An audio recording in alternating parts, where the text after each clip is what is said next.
একসময়ে সর্বাধিক দর্শক নন্দিত সিনেমা বেদের মেয়ে জ্যোৎস্না আবার আসছে প্রেক্ষাগৃহে, তবে এবার আরো উন্নত রূপে ঝকঝকে প্রিন্ট আর পরিষ্কার সাউন্ড নিয়ে।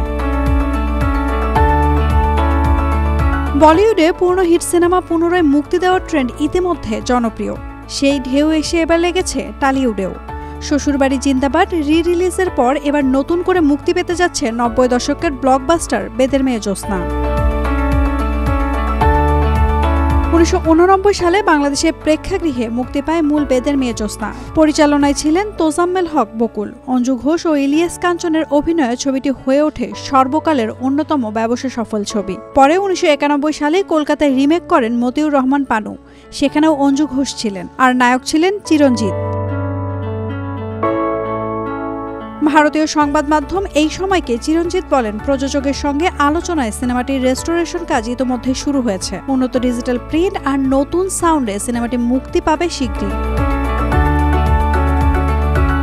বেদের মেয়ে জ্যোৎস্নার ব্যবসায়িক সাফল্যের কথা জানিয়ে চিরঞ্জিত বলেন, টালিউডে ১১ কোটি রুপির ব্যবসা করেছিল বেদের মেয়ে জ্যোৎস্না। সে সময় টিকিটের দাম ছিল মাত্র ১.৫ টাকা। এতেই বোঝা যায় দর্শক কতটা আপন করে নিয়েছিল সিনেমাটিকে।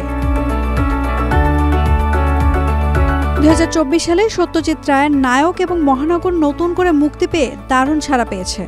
এমনকি কান চলচ্চিত্র উৎসবেও দেখানো হয়েছে অরণ্যের দিনরাত্রির রেস্টোর সংস্করণ। এসব উদ্যোগ টালিউডকে নতুনভাবে ভাবাচ্ছে সিনেমার ক্লাসিক ভান্ডার নিয়ে।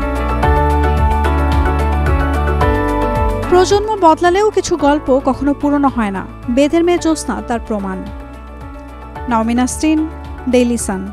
For more updates, follow us on Facebook. Subscribe our YouTube channel. Get the latest update on www.daily-sun.com.